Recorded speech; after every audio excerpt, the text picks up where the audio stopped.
Libro de Jeremías, capítulo 2, verso 13. Gloria al Señor. Dice así la Biblia, la palabra de Dios. Le doy lectura en el nombre del Padre, del Hijo y del Espíritu Santo. Porque dos males ha hecho mi pueblo. Me dejaron a mí fuente de agua viva y cavaron para sí cisternas rotas que no retienen agua. Leo de nuevo. Porque dos males ha hecho mi pueblo. Me dejaron a mí fuente de agua viva y cavaron para sí cisternas rotas que no retienen agua. Ahí como está, si es tan amable, le invito una vez más, pueda inclinar su rostro, cerrar sus ojos, tenemos un segundito más, una oración al Señor y ya estamos disponiéndonos para escuchar todos la palabra de Dios. Oramos a Dios. Padre, en el nombre maravilloso de Jesús le damos muchas gracias por todo lo que usted nos ha concedido, nos ha brindado, y ahora en especial manera le rogamos que usted pueda ministrarnos por su palabra. Señor, sabemos que además de todo lo que ya hemos recibido, tenemos, Señor, ahora tu palabra, la responsabilidad de ministrar lo que tú, Señor, quieres a la vida. Pero también entendemos, Señor, que suya es la obra, que mientras su palabra sea hablada, tú puedas glorificarte en cada corazón, tú puedas ministrar, Señor, sobre cada vida, llegar donde el hombre no llega, llegar donde las palabras no llegan, llegar donde las acciones de los hombres jamás podrán llegar. Señor, ahí llegue tu palabra y haga la obra, Señor, para la cual tú la envías, en el nombre de Jesús. Amén y amén. Tomen asiento, por favor. Bien, hermanos, quiero ser lo más breve posible. Eso me cuesta mucho. Me cuesta ser breve. Porque hay tanto para explicar y tanto para hablar, y de repente cuando nosotros miramos la palabra de Dios podemos observar que es como un río insondable, ¿no? No se puede medir la profundidad de las riquezas de la gracia de la palabra de Dios, y siempre hay más, y siempre hay más, y siempre hay más. Y cuando pensamos que ya tocamos fondo, que llegamos y no hay más nada que ver, más nada que esclarecer, más nada que observar, de repente el Espíritu de Dios sigue mostrando más profundidad y más cosas. Es por eso que es casi imposible poder de alguna manera ser breve cuando queremos tocar algunos temas. Pero creo que Dios es sabio y Dios no nos va a permitir más tiempo del que debemos estar en esta noche aquí, y rogamos a Dios para que Dios nos dé la palabra que Él quiere para cada uno de nosotros. La Biblia nos enseña en este libro de Jeremías. Jeremías es aquel conocido profeta como el profeta de los lamentos. Un profeta o el profeta es aquella persona que tiene una palabra de parte de Dios para transmitir al pueblo. El profeta era el medio que Dios empleaba en aquel tiempo. Me refiero al tiempo antiguo y también lo emplea en este tiempo moderno, pero hoy ya las sagradas escrituras o la revelación de las escrituras ya fue cerrada. En aquel tiempo no. En aquel tiempo Dios todavía estaba revelándose. Dios estaba mostrándose al pueblo, mostrando lo que Él quería que el pueblo sepa de sí o de Dios. Y las escrituras todavía no habían sido concluidas, no se había terminado de escribir. La revelación de Dios todavía no había concluido. Y en aquellos tiempos el profeta era el medio que Dios empleaba, el hombre que Dios empleaba para transmitir su palabra. Dios se revelaba a sus siervos los profetas, y los profetas lo que hacían era transmitir. No cambiaban, no agregaban, no añadían, no quitaban, sencillamente transmitían. Era el medio, transmitían lo que Dios quería decir a un pueblo, a una persona, a una nación, al mundo entero y también a nosotros. Hay muchas de las profecías bíblicas que, si bien fueron habladas ya miles de años atrás, son para nosotros, son para nuestros días, nos hablan también a nosotros. Ahora bien, si nosotros observamos a Jeremías, conocido, como dije anteriormente, el profeta de los lamentos, el profeta llorón, dice otros, ¿no? Porque este profeta fue aquel que tuvo que atravesar el momento más difícil de la nación de Israel, o en este caso particular de Judá. el momento más crítico. Él tuvo que atravesar la esclavitud de la nación, pero no solamente la esclavitud de la nación, sino que él también tuvo que quedarse con los despojos. Él se quedó con el resultado que queda cuando viene otro ejército y avanza y arrasa con todo. Él quedó con la ruina, él quedó con las mujeres que habían quedado sin hijos, él quedó con los hijos que habían quedado sin padres, él quedó allí con las mujeres que habían sido violadas cuando vinieron los ejércitos, y ahora lo único que había en sus corazones era amargura, era destrucción, era tragedia, era dolor. Él quedó viendo cómo aquellas casas y el mismo templo que había sido destruido, y ahora solamente lo único que quedaba era ruina, que como aquella Israel que había sido bendecida, prosperada, enriquecida por Dios, ahora se había enmohecido, y ahora lo único que había era oscuridad, lamento, llanto, desesperanza, amargura. Lo único que se oía en el ambiente en el cual profetizaba Jeremías, primero fue juicio y luego fue el olor de la muerte, el olor de la desesperación, el olor de la tragedia, el olor que hoy se está cerniendo sobre el mundo en el cual nosotros vivimos. Hay un olor a muerte que se percibe, causa del pecado, el olor de la mortandad que viene. Pero antes, un pueblo fiel, la iglesia de Jesucristo, será arrebatada para ir con el Señor allí en el cielo y gozar con Él por la eternidad. Jeremías vivió ese tiempo. Jeremías percibió la cautividad. Jeremías sintió la voz de Dios que le habló acerca de la cautividad. Jeremías fue aquel que tuvo que decirle al pueblo de Israel, al especial tesoro de Dios: muchachos, están equivocados, muchachos, se han apartado de Dios. Y él tuvo que anunciar estas palabras, de las cuales yo en esta noche quiero hablar aquí en este lugar. Él tuvo que decirle al pueblo: hay dos males, Dios dice, que he hallado en mi pueblo. Dos males. Y yo quiero hablarle de esos dos males. Repito, quiero ser lo más breve posible y detenerme solamente en lo que Dios me permita detenerme. Pero dos males halló Jeremías. Antes que venga la cautividad, antes que venga la destrucción, había dos males sobre la nación de Israel que Jeremías anunció. El primero de esos males fue que la nación de Israel, que el pueblo del Señor había dejado, se había apartado de su Dios. Me dejaron a mí. Esas fueron las palabras que Dios le dijo a Jeremías que diga. Me dejaron a mí. Dejaron a Dios. Y cuando hablamos del dejar a Dios, podríamos hablar de muchos aspectos, pero yo quiero tomar por lo menos solamente dos. Hay dos formas de dejar a Dios. Una forma de dejar a Dios es no querer saber absolutamente más nada de Él y decir: no quiero saber nada con Dios, doy la espalda a Dios y me voy a hacer lo que se me dé la gana.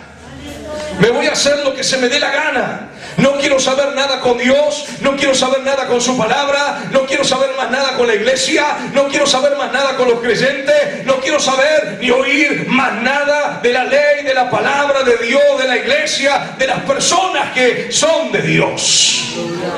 Y yo me voy y me alejo y hago lo que se me da la gana. Esa es una de las formas que el hombre puede alejarse de Dios. Hoy hay una humanidad lejos de Dios, y tal vez algunos de los amigos que están aquí en esta noche son parte de esas personas que viven y que están lejos de Dios. Porque voluntariamente, con conocimiento pleno o sin Él, un día decidieron vivir conforme sus deseos, vivir conforme sus propósitos humanos, vivir conforme su propia fuente o situaciones en la vida y hacer lo que se les dé la gana. Y comenzaron a vivir una vida lejos de Dios, sin la ley de Dios, sin la palabra de Dios, sin oír la voz de Dios, sin saber ni querer saber nada de Dios.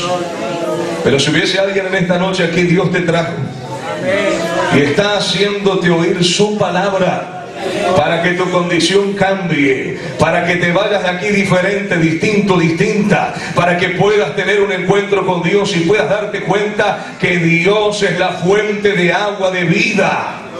Después vamos a hablar de eso. Pero hay una segunda forma que el hombre puede dejar a Dios, que el hombre puede alejarse de Dios, que el hombre puede apartarse de Dios.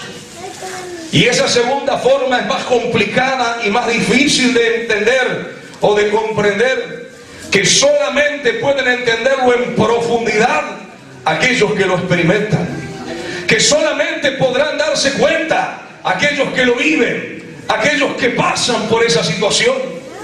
Uno es dar la espalda a Dios y no querer saber nada con Dios, pero segunda forma de alejarse de Dios es cuando aparentemente estoy cerca de Él. Estoy lejos cuando estoy cerca. Estoy lejos a pesar de que pienso que estoy cerca. La nación de Israel, el pueblo de Dios, guardaba las fiestas solemnes, ayunaban, ofrecían los sacrificios que habían sido dictaminados en la ley. Si usted lo observa desde el punto de vista humano, usted diría: Israel es un pueblo religioso. Usted diría: Israel ama a su Dios. Porque ellos cada día sábado, cada primer día de la semana, o mejor dicho, cada día sábado, para no complicar nada, cada día sábado, ellos van allá y escuchan lo que les leen los sacerdotes de la ley de Dios. Ellos van y ayunan. Ellos, cuando cometen algún pecado o alguna cosa, van y ofrecen sus sacrificios. Ellos hacen votos delante de Dios y pactos, como hoy está de moda, pactos delante de Dios. Pareciera que a la vista de los hombres estaban muy cerca de Dios. Pero cuando Dios ve a su pueblo y tiene que hablar de ellos, Dios dice todo lo contrario. Dios dice: este pueblo de labios me honra. Ellos parecen que están haciendo lo bueno, ellos creen que están haciendo lo bueno, pero ellos viven una vida lejos de mí. Ellos se alejaron de mí, me dejaron a mí. Eso es lo que Dios dice. Y vuelvo a repetir, esta es la forma más difícil de poder interpretar o entender, o por lo menos más difícil que la anterior, porque a veces no nos damos cuenta y estamos viviendo lejos de Dios, a pesar de que pensamos que estamos cerca. A veces no nos damos cuenta, pero hemos alejado a Dios de nuestras vidas. Dejamos a Dios y pareciera que todo sigue igual. Yo sigo cantando, yo sigo predicando, yo sigo hablando, yo sigo congregándome, yo sigo siendo parte de la iglesia fulana de tal, pero ya dejé a Dios. Ya dejé a Dios. Si hay algo que el Señor Jesús resalta y deja clarificado en las Escrituras, es el libro de San Juan capítulo 15, donde Él dice: yo soy la vid verdadera y mi Padre es el labrador. Pero note lo que sigue diciendo. Él afirma, si podemos decir de alguna manera, lo que está enseñando en esto claro: en permanecer en Él. Todo pámpano que en mí lleva fruto será limpiado para que lleve más fruto. Así dice la Escritura.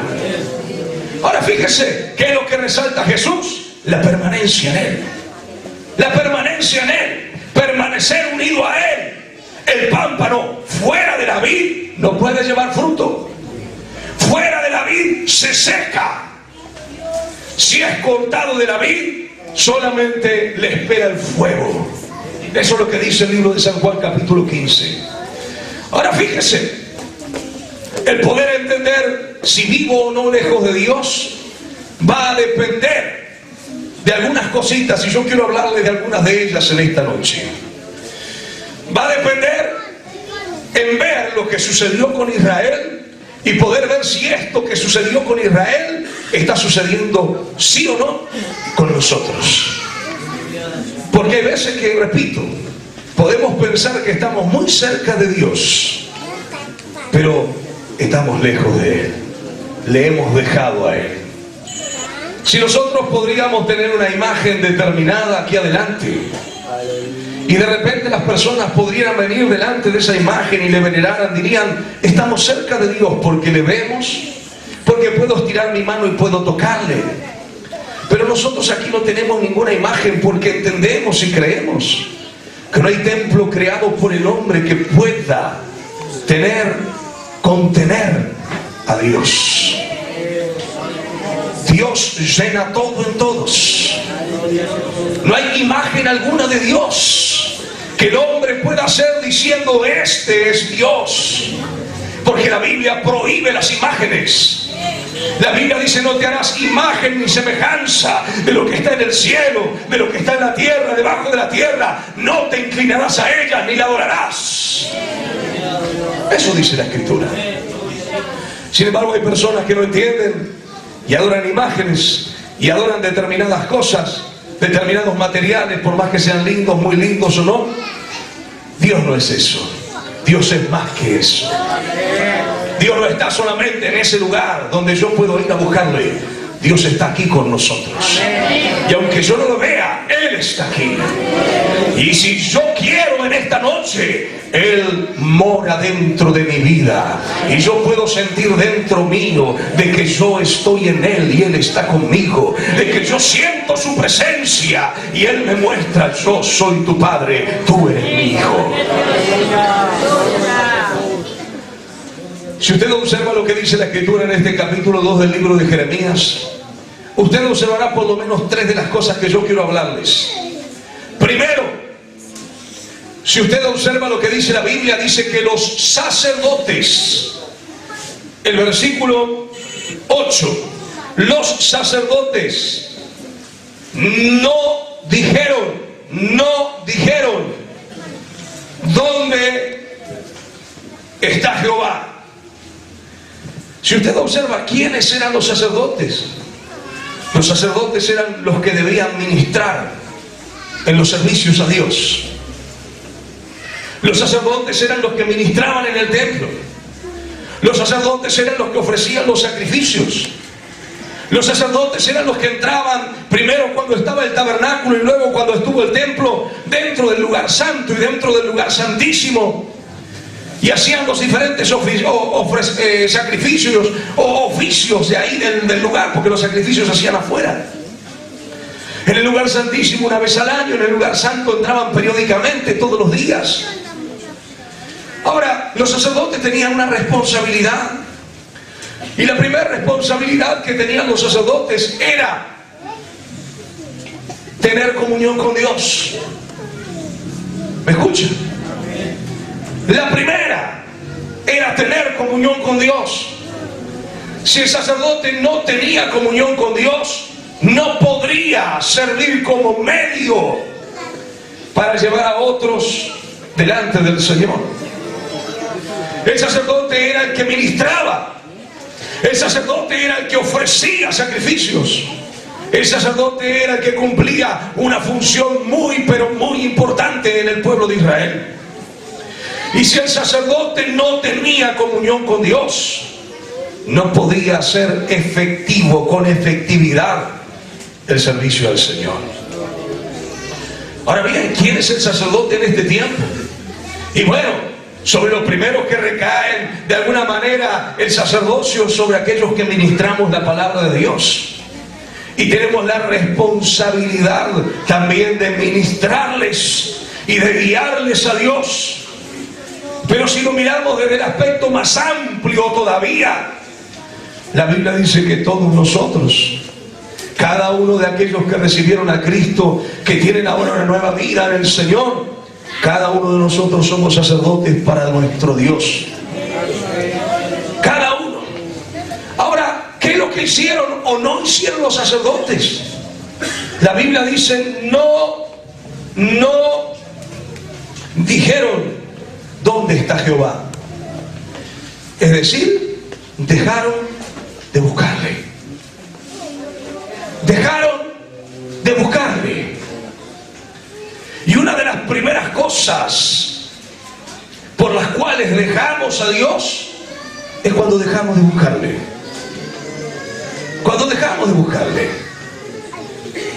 Cuando yo comienzo a servir al Señor y ahora yo soy reconciliado con Dios por medio de Jesucristo, hay una cosa importante que Jesús enseñó y es la oración. ¿Se habla mucho hoy de la oración? No.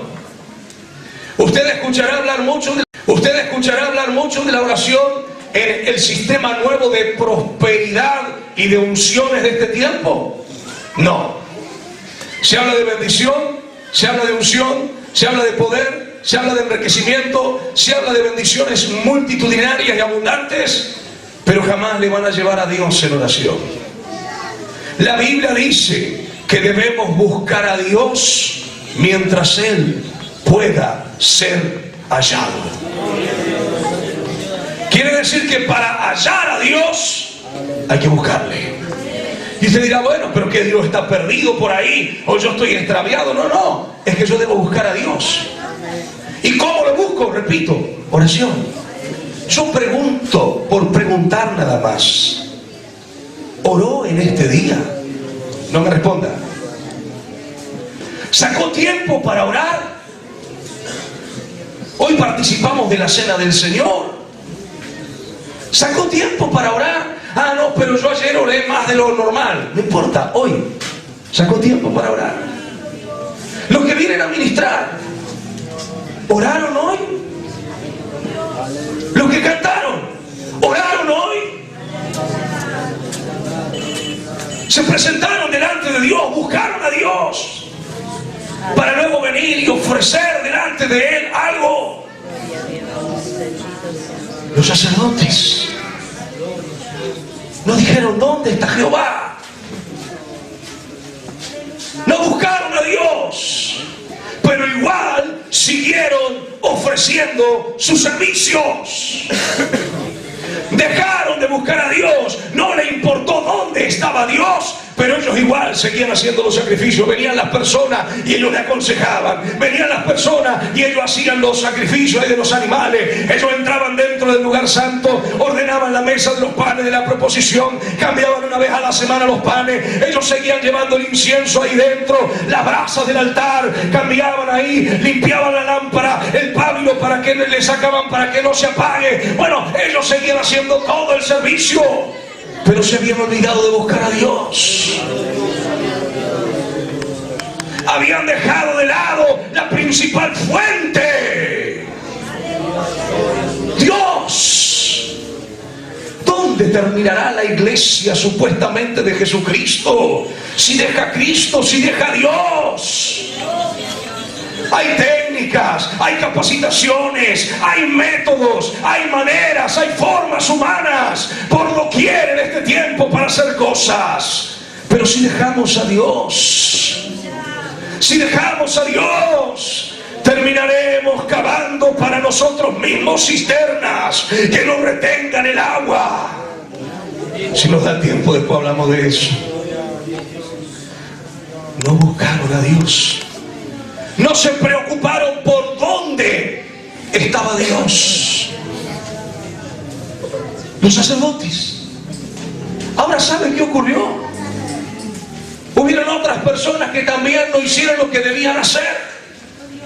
Los jueces, los que debían juzgar al pueblo. En los días de Moisés, el pueblo venía con sus problemas delante de Moisés y de repente era tanto lo que Moisés tenía que hacer, cómo tenía que juzgar, etcétera, etcétera. Entonces Dios le dijo a Moisés, separa 70 hombres, y Dios lo ungió con su espíritu a estos 70 ancianos, y estos 70 hombres o ancianos eran luego los que juzgaban a la nación de Israel. Ellos tenían la responsabilidad de impartir justicia. Ellos tenían la responsabilidad de hablar la verdad, pero no solamente hablar la verdad, juzgar con la verdad. ¿Me escucha? Y si usted lee lo que dice el texto, los que tenían la ley no me conocieron. Los que debían juzgar no conocían a Dios. Y hay dos cosas que acá es importante entender. Una cosa es conocer la Biblia. Una cosa es aprender teología. Una cosa es estudiar a Dios o de Dios. Y otra cosa es conocer a Dios. ¿Me escucha? yo puedo aprender el método o el oficio del servicio a Dios, porque me lo habrán enseñado, porque lo habré visto en algún otro. Pero otra cosa es conocer a Dios, al Dios que me manda a realizar cierta tarea. El hombre y la mujer que conoce a Dios se mueve en la voluntad de Dios, hace la voluntad de Dios y Dios se glorifica a través de su vida.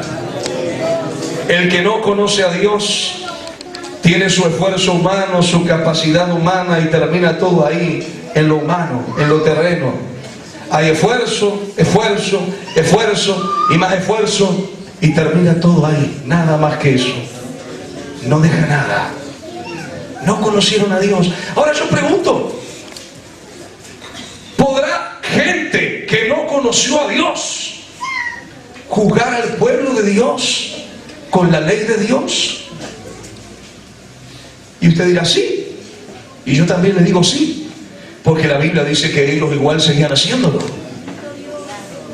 Pero hay dos cosas: juzgar por la palabra muerta o por la palabra solamente, o jugar con la palabra viva teniendo el conocimiento de Dios. Se puede emplear la misma palabra, pero será empleado diferente por el que conoce a Dios y con aquel que no conoce a Dios.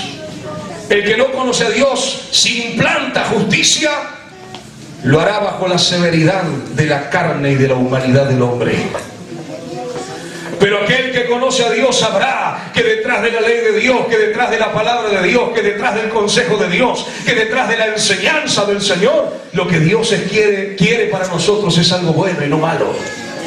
Él no quiere cortarnos la cabeza, quiere sanarnos para evitar que la cabeza sea cortada. Él no quiere que moramos, Él quiere sanarnos, limpiarnos del pecado para que no tengamos que sufrir la consecuencia de la muerte. Los que debían impartir la justicia, la ley, no conocieron a Dios. No conocieron a Dios. ¿Qué es conocer a Dios? Y usted dirá, y bueno, conocer a Dios es lo que hemos hecho nosotros. Un día vinimos y conocimos el Evangelio. Es algo más que eso. Yo puedo conocer a alguien y yo puedo saber ciertas cosas de alguien. Podré hablar de Josué y conoceré ciertas cosas de Josué porque yo le conozco. Pero Dios quiere algo más que eso. Porque la Biblia dice que Dios colocó en nosotros no solamente a Cristo para que le veamos de lejos, sino en nosotros, por ejemplo, la mente de Cristo. Y esto habla de que Dios quiere tener una relación más íntima, más profunda con nosotros. Dios no quiere que solamente yo le conozca de oídas como le conoció Job. Job conocía a Dios, pero le conocía de oídas, él mismo lo declara, no estoy inventando nada. Pero después de verdaderamente darse cuenta quién es Dios, Job tiene que decir, en verdad, yo pensaba que te conocía. Porque algunos piensan que Dios es solamente el que puede sanarle de su enfermedad. Que Dios es solamente aquel que puede darle la palabra de aliento cuando usted está desalentado, y está muy bien. Que Dios es aquel que de alguna manera tiene algo lindo siempre para nosotros. Y está bien. Pero Dios es más que eso. Dios es más que eso. Porque cuando Él no nos sane, cuando Él no nos dé lo que yo quiero que me dé, ¿qué? ¿Acaso Dios no sigue siendo Dios? El apóstol Pablo fue un hombre muy usado por Dios. Un hombre que Dios hizo grandes cosas a través de su vida. Pero Pablo tenía una enfermedad en su cuerpo. Tenía un problema en su vista. Y la Biblia dice que él oró a Dios. Pero Dios no le respondió como él quería que le responda. Él volvió a orar a Dios. Y de vuelta no pasó nada. Y volvió a orar a Dios. Y Dios le dijo, Pablo, bástate en mi gracia, porque mi poder se perfecciona en tu debilidad. Ahora escuche. Si Pablo hubiera hecho la primera oración como por ahí hacemos nosotros cuando tenemos algún problema, ¿no? Pues pensamos que es servicio puerta a puerta la cosa, ¿no? Un delivery es Dios.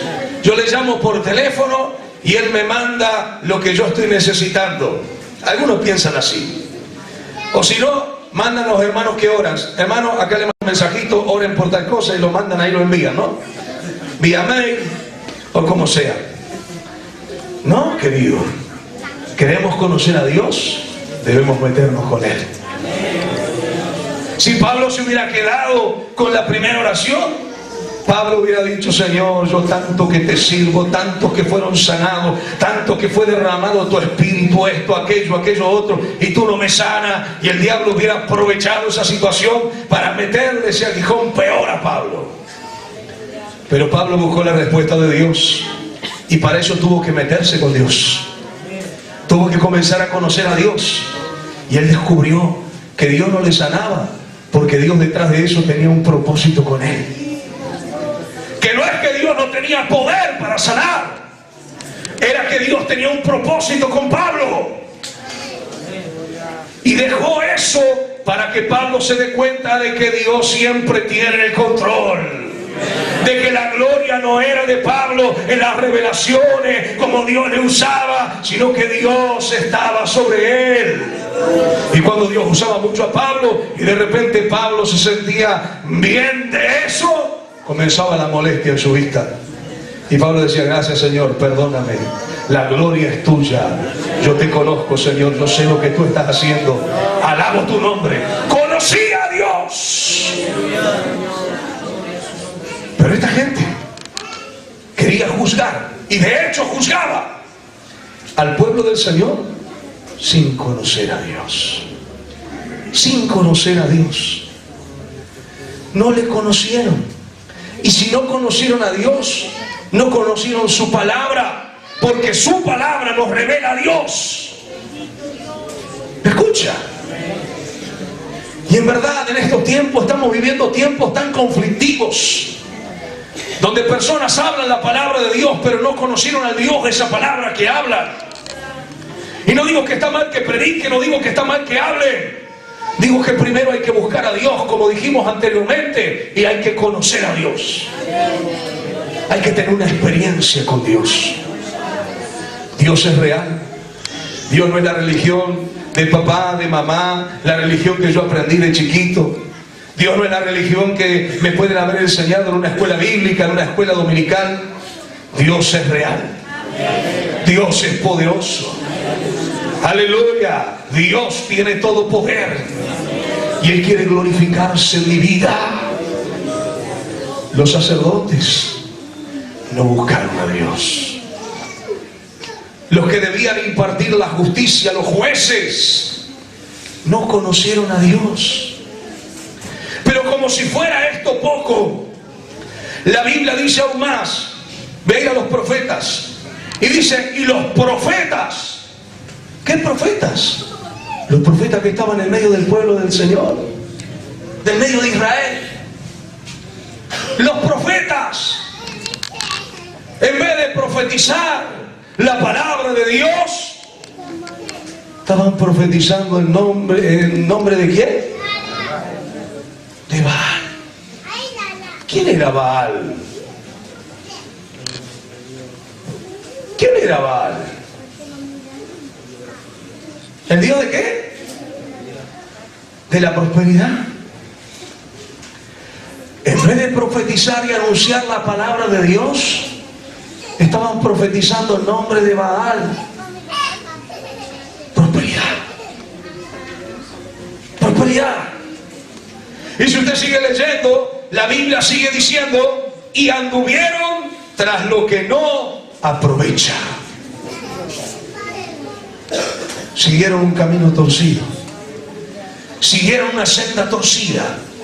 Y yo quise tocar este texto primero para reflexionar un poquito, que ahora lo vamos a hacer, pero segundo para poder, hermanos, mostrarle la realidad que se está viviendo en estos días. La verdad, nosotros no somos mejores que nadie. Por el contrario, necesitamos mucho del Señor, que Dios nos ayude. Pero la realidad es que estamos viviendo también días muy difíciles. Y hablo desde el punto de vista del cristianismo. donde estas cosas que yo he leído acá, tal cual, si quiere decirlo, no sé si la palabra es adecuada, textualmente, se está cumpliendo en lo que hoy está ocurriendo en estos tiempos. Los sacerdotes no buscan de Dios, pero igual ministran a Dios. Los jueces juzgan sin conocer a Dios. Y los profetas profetizan, pero no la palabra de Dios. ¿Sabe lo que trae como resultado esto? Lo que ocurrió con Israel. Cautividad. Cautividad. Hoy el Evangelio se ha transformado en innumerable cantidad de personas que se levantan ungidas supuestamente por Dios, o ungidas por fulano, por mengano, donde viajaron a determinado lugar y allá recibieron una unción especial para ser apóstoles, para ser profetas, para hacer esto, para hacer lo otro, y vienen supuestamente con esa unción y ahora ellos son profetas. Gente que no conoció a Dios, gente que tuvo el dinero para pagar un pasaje y vino con esa unción y ahora son los ungidos. No conocen a Dios. Y no está mal que la persona quiera servir a Dios. No está mal que la persona quiera predicar.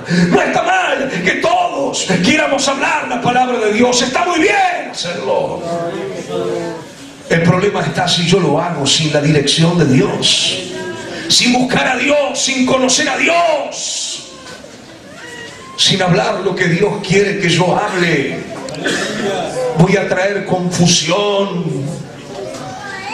voy a traer apostasía, voy a traer desvío de la voluntad de Dios. Si usted habla con muchas personas hoy que se congregan en la iglesia, en esta o en cualquier otra, acá no creo porque siempre hablamos, en otras iglesias, muchas están confundidas. Confundidas. Hay muy buenas iglesias, no estoy diciendo que son todas malas, escuche esto que aclaro, ¿no? Pero hay mucha gente confundida. Mucha gente confundida.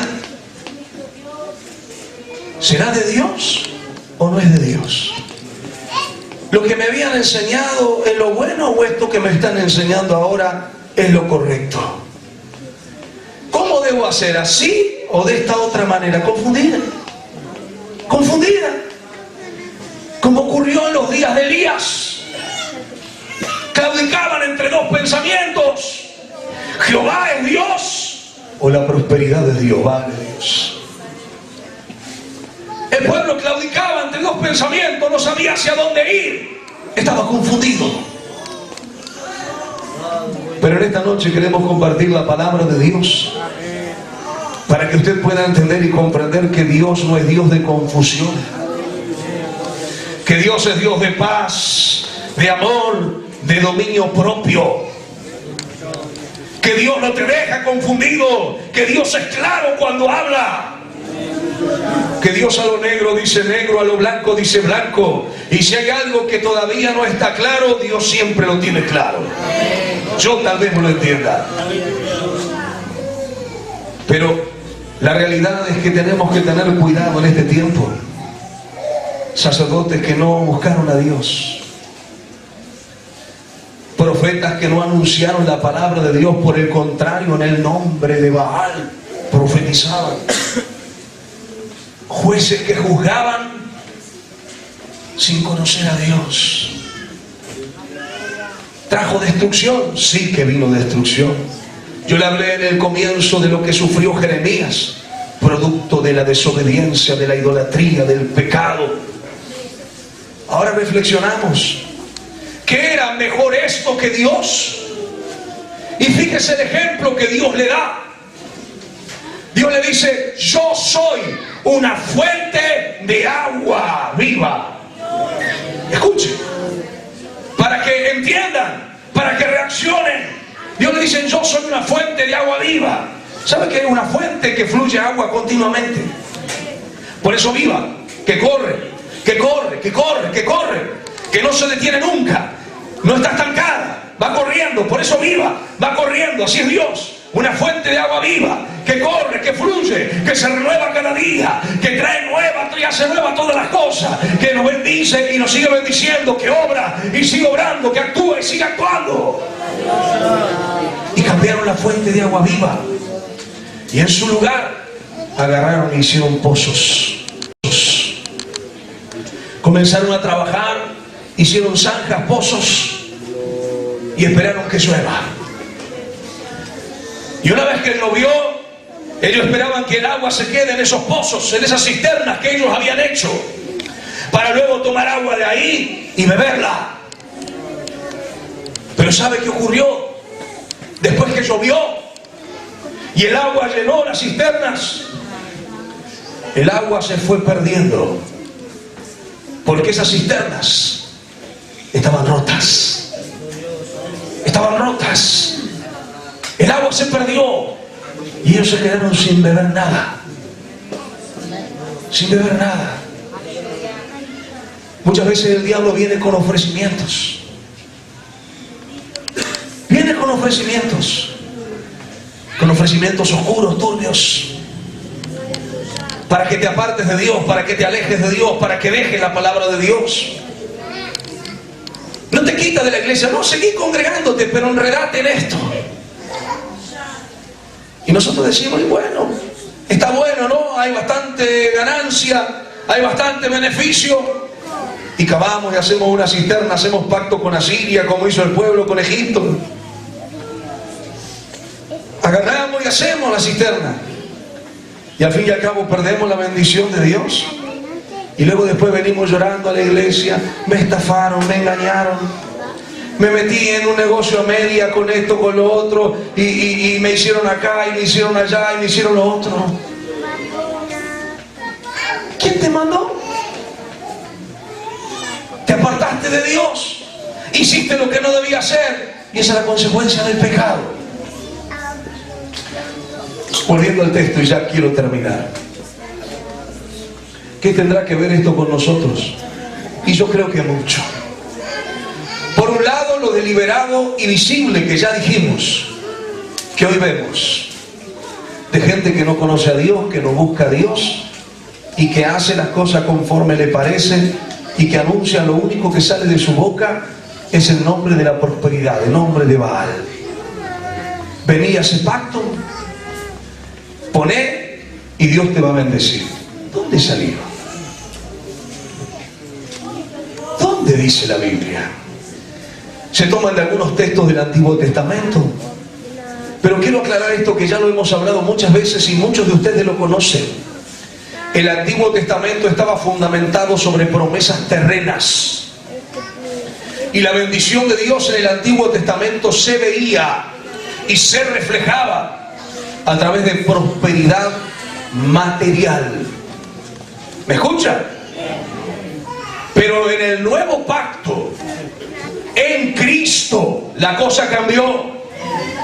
Si usted quiere vivir el Antiguo Testamento, guarde la ley. Vamos a empezar a circuncidar a los hombres. A ella no le gustó nada, ¿no? Pero si quiere vivir el nuevo pacto, según Cristo, según Dios, Jesús dijo: no busquéis las cosas de acá abajo, sino poned la mira a las cosas de arriba, no las de la tierra. Jesús comenzó a mirar diferente, y a proyectar diferente, y a hablar diferente. ¿A dónde debemos mirar? Allá arriba. Donde el ladrón no mina ni hurta, donde el orín no corrompe, donde nadie puede robarnos. Ahí debemos hacer nuestros tesoros. ¿Cómo se ve la bendición de Dios? Se ve a través de su gracia, a través de su unción, a través de su poder, a través de su respaldo. Cosas que hoy se han perdido. Si usted observa la unción de Dios, donde los enfermos son sanados, donde los cautivos son libres, donde aquella persona que en verdad odiaba y tenía bronca dentro suyo, escucha la palabra de Dios y cambia su vida, siente convicción de pecado. Donde aquel que era un pervertido, un adicto, escucha la palabra de Dios y cae postrado delante de la presencia de Dios diciendo: miserable de mí, soy pecador. Ya no se ve eso. Se ven personas revolcándose en el suelo, supuestamente bajo ciertas unciones de Dios, revolcándose de risa, saltando algunos por allá. Y no digo que Dios no pueda hacer las cosas de multiforme manera, pero la realidad es que después no hay cambio, que después no hay transformación, que seguimos en la misma. Y Dios es un Dios que produce cambio. El Evangelio cambia, el Evangelio transforma, el Evangelio no nos deja ser iguales. Y ya para terminar, ¿qué tiene que ver esto con nosotros? Repito mucho. Muchas veces nosotros pensamos que estamos cerca de Dios porque estamos en los cultos, estamos en las reuniones, pero Dios quiere mostrarnos que hay algo más para que entendamos cuándo estoy cerca. Hoy hablamos de buscarle. Y yo pregunté, ¿le buscaron? ¿Oraron? ¿Buscaron el rostro de Dios? Y algunos ya tienen mucho tiempo en la iglesia y dicen, no sé orar. Bueno, no hay un librito que usted pueda leer y aprenderse una oración de memoria. La oración se aprende en la práctica. Podemos darle algunos consejos, podemos mirar en la Escritura a quién orar, cómo pedir a Dios, pero lo demás es práctica. ¿Alguna vez anduvo en bicicleta? Es práctica. Antes, cuando éramos chicos, se usaban las rueditas, creo que ahora también, ¿no? Porque ahora cambiaron, antes eran de otra cosa, de otro material. Bien, qué antiguo, ¿no? Ahora fíjese, estaba en la ruedita, ¿no? ¿Y para qué la ruedita? Para que no caigamos. Había un apoyo, pero después había que sacar los apoyos, no iba a andar siempre con la ruedita. 50 años y andando en bicicleta con la ruedita, ¿se imagina? Y la me reír de todos. Bueno, hay creyentes como de 50 años que viven con la ruedita todavía, ¿no? Con algunos que le apoya de un lado, el otro que le apoya del otro, porque solo no puede andar todavía. Hay que buscar a Dios, hay que orar, hay que practicar la oración. ¿Quiere tener un ministerio ungido? ¿Quiere que lo que usted canta, que lo que usted hace repercuta no sobre las personas, sino primero allá arriba, y de allá arriba se derrama en gloria acá abajo? El medio es buscar a Dios. Podremos hacerlo excelente, pero si no hay oración, si no hay gracia, falta eso. Falta algo, como que le falta algo. Le falta algo, queda como un hueco. Queda como un hueco, como un vacío. Está muy lindo, lo hicieron perfecto, no se equivocaron una nota, no desafinaron en nada, pero queda un vacío. No produce nada.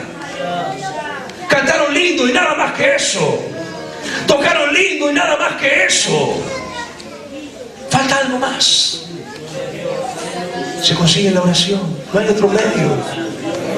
En meternos con Dios, en conocer a Dios. Cuando usted comienza a conocer a Dios, comienza a renunciar a usted mismo.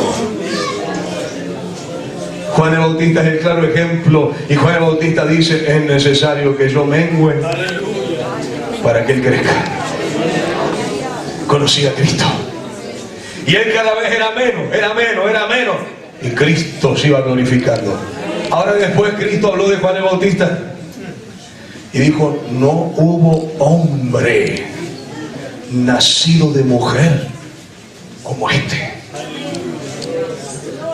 Lo exaltó, lo reconoció. ¿A quién? A Juan el Bautista.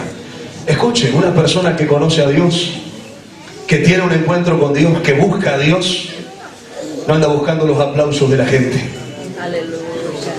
Los artistas que no conocen a Dios quieren que la gente le aplaude. Y no digo que no puede aplaudir, si quiere aplaudir a Dios puede hacerlo, pero los artistas buscan los aplausos de la gente, buscan los reconocimientos de las personas. La gente que conoce a Dios vive una vida rendida a Él. Es humilde, no es soberbio, no es orgulloso, no es altivo, no se la cree. Tal vez antes se la creía, antes era soberbio, antes era altivo, antes era orgulloso, pero Dios trabajó en el vaso, Dios trabajó en el barro, Dios moldeó. Fue duro, sí, fue duro, costó, sí, costó, pero se va perfeccionando la vasija. Anda diciendo, si yo no hago esto, si yo no hago lo otro, no pasa nada. El reconocimiento se lo da a Dios, y los que ven en Él a Dios son los demás. Hoy día en el ayuno estamos hablando de Moisés cuando subió al monte. Moisés sube al monte y está 40 días allá en el monte Sinaí, donde está con Dios, donde tiene un encuentro con Dios, donde busca a Dios, donde está 40 días allá en el monte con Dios. Moisés desciende del monte, y cuando Moisés desciende del monte, él desciende normal, con la palabra de Dios, con las tablas, con lo que Dios le había dado. Pero de repente cuando desciende, la gente comienza a correr. Él va descendiendo y la gente sale corriendo de donde está él. Comienza a huir de delante de Moisés. Moisés no entiende nada, no sabe lo que está pasando. La gente huye, se esconde delante de él, hasta que Moisés sabe, porque le dice que su rostro resplandecía como el sol. Escuchen, que estuvo con Dios se ve. Los demás se dan cuenta. Los demás se dan cuenta. No tiene que andar diciendo nada, no tiene que andar publicando nada, no tiene que hacerse fama. La fama se la hace Dios, si es que me permiten esa expresión, fama. Dios es el que hace y dice, este es mi siervo, este es mi hijo, esta es mi hija, a este yo respaldo porque este busca mi rostro y quiere que yo le use, y él me buscó en lo secreto y yo le recompenso en público. Amén. Buscar a Dios. No podemos impartir justicia si no conocemos a Dios. Los que están a cargo de los jóvenes, de los adolescentes, las diferentes áreas de la iglesia, nosotros que tenemos una responsabilidad sobre la obra de Dios, usted papá que tiene una responsabilidad sobre su familia, no puede impartir justicia si no conoce a Dios. Si no conoce a Dios. Y Dios quiere que le conozcamos porque Él quiere darnos de su justicia. Yo debo juzgar con justo juicio, pero para poder juzgar al otro yo debo primero ver cómo está mi vida. No puedo hacer como los fariseos que señalaban a los demás y decían, gracias Señor que no soy como este publicano pecador, ¿no? Y no sé cuánto decía de él. Gracias Señor porque yo ayuno, porque yo oro, porque el yo estaba en él. ¿Y sabe lo que ocurrió? El otro se golpeaba el pecho y decía, miserable de mí. Y no quiere decir que seamos pecadores para que Dios nos escuche. Estamos diciendo que el otro se humilló y se dio justificado primero de delante de la presencia de Dios. Queremos que Dios nos use con profecía, que Dios nos use para hablar su palabra, que es profética. Debemos conocer su palabra, debemos oír la voz de Dios. No puedo hablar lo que escucho en la radio, no puedo hablar lo que escucho en la televisión, no puedo hablar lo que escucho, qué sé yo, por ahí en cualquier lado.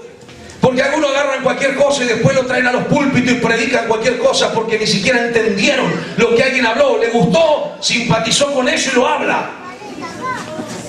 Primero, sin saber si es real. Segundo, sin haber tenido experiencia de lo que habla. Y tercero, sin saber si eso tiene fundamento bíblico o no.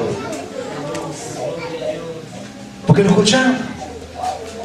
Porque déjeme decirle, hay muchos textos que algunos toman y los transgiversan, lo sacan fuera del contexto o del contexto y lo transgiversan, y algunos lo tomamos y decimos, oh, qué lindo este texto, me viene al pelo para hablarle a Juan Pedro, espero que no haya ninguno acá, a Juan Pedro, porque le tengo que dar ahí en el medio de la frente. Entonces agarran cualquier cosa, primero lo usan mal porque la palabra de Dios no es para herir, sino para edificar. No es para contender, sino para edificar. ¿Puede decir amén? Esta gente cambió a Dios. Y en esta noche el desafío que yo tengo para ustedes es: ¿será que cambiaremos a Dios por una cisterna? ¿Cambiaremos a Dios por algo de aquí abajo de esta tierra? ¿Cambiaremos a Dios fuente de agua viva por alguna cosa que nos ofrezca este mundo, que nos ofrezca alguna persona que lo único que quiera de nosotros son beneficios personales nada más? ¿Cambiaremos a Dios por aquel muchacho lindo que me dice: vení, no hay problema, está todo bien, Dios te quiere igual, y te está pervirtiendo? ¿Cambiaremos a Dios? Dios es una fuente de agua que fluye. Si no bebemos, es porque no venimos a ella. Si no estamos saciados, es porque no fuimos a ella. Porque Él es una fuente de agua viva que fluye continuamente.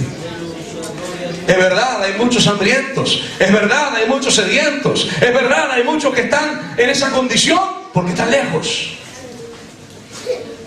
Pero usted tiene que venir. Cuando usted va a comer, a almorzar o lo que sea, no tiene que venir normalmente a la mesa. No tiene que sentarse y recién come. ¿No es así? Hay muchos que viven lejos de Dios y pretenden que Dios, allá donde ellos andan, le tire el pan, ¿no? Como el maná en el desierto que Dios le daba al pueblo de Israel. Y allá le revolé una botella de agua para saciar la sed. Dios quiere que vengas a su mesa. Dios quiere que vengas y te acerques a Él. Y la mesa no es precisamente o únicamente aquí la reunión y el culto. La mesa puede ser tu altar personal de oración, de búsqueda de Dios, de consagración a Dios. Ahí Dios quiere saciarte. Ahí Dios quiere llenarte. Ahí Dios quiere darte su bendición. Colóquese de pie, por favor.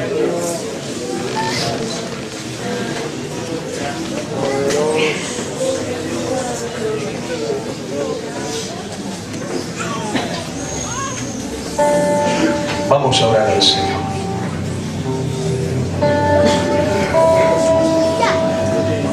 Vamos a orar a Dios.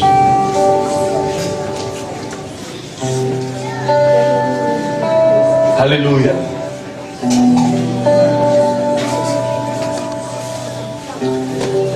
Hay dos formas de alejarse de Dios o de vivir lejos de Dios. Una es cuando el hombre decide darle la espalda a Dios, no querer saber más nada con Dios y hacer lo que se le da la gana. Y la segunda es no buscar su rostro, no interiorizar en conocerle, no oír su voz.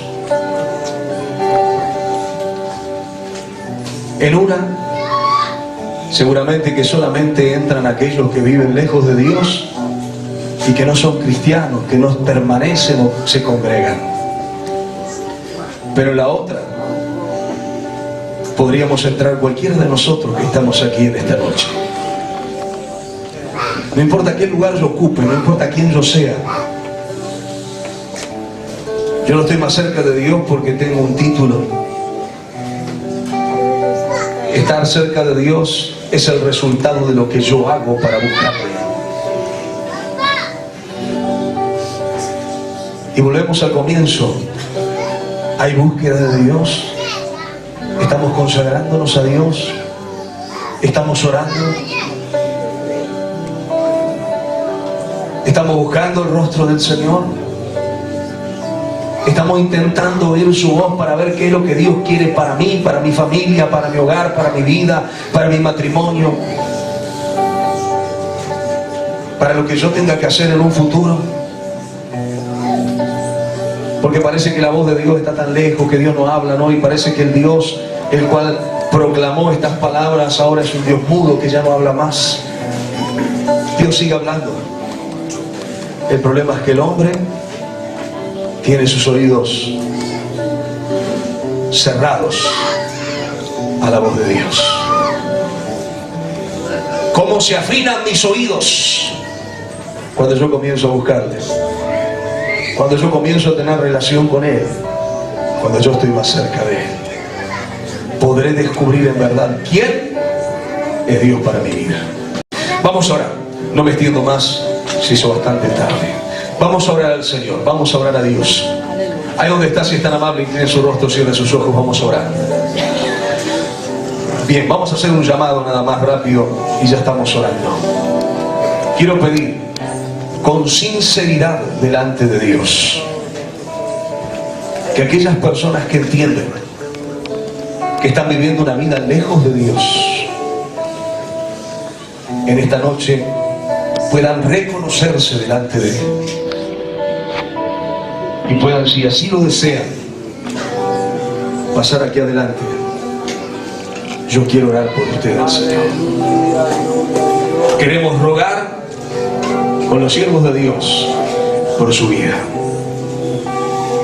Si está lejos de Dios, por más que esté en la iglesia, por más que sea el primero que viene a todos los cultos, si está lejos de Dios, venga a Dios, acérquese a Dios. Dios es real. Dios no es una religión, no es un mito, no son palabras.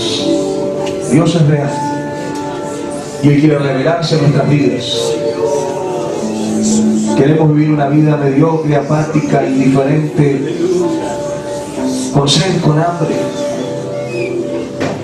Es por estar lejos de Dios, pero si queremos ser saciados y satisfechos, Dios es una fuente de agua de vida. Jesús dijo, si alguno tiene sed, venga a mí y beba.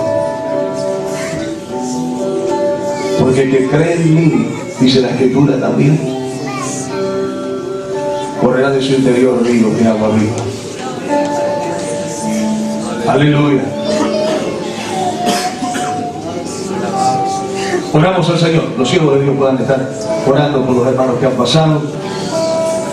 Si alguien más va a pasar, adelante, avance rápido, así estamos orando por usted. Queremos rogar a Dios por su vida. Aleluya. Dios les bendiga. Gloria a Jesús, gloria al Señor. Todos orando ahora, todos orando ahora. Orando al Señor, orando al Señor, orando a Dios. Alabado es Dios, alabado es Dios, alabado es Dios. Aleluya, aleluya, aleluya, aleluya. Oramos, oramos, oramos ya. Gloria a Jesucristo, gloria a Jesucristo. Aleluya, la iglesia levanta oración, ahí orando al Señor, orando al Señor. Dígale, Señor, quiero vivir una vida cerca tuyo, quiero vivir una vida en comunión contigo. Quiero vivir una vida escuchando tu voz. Ayúdame a ser fiel, ayúdame a buscar tu rostro. Ayúdame a clamar delante de tu presencia, Señor, que no me enrede en ninguna situación que los hombres, las personas hoy quieren enredarme. Ayúdame a ser fuerte, a poder resistir, a poder apartarme para ti, a poder vivir una vida conforme a tu voluntad. ¡Aleluya! En el nombre de Jesús, en el nombre de Jesús, en el nombre de Jesús. Tú eres fiel, Señor.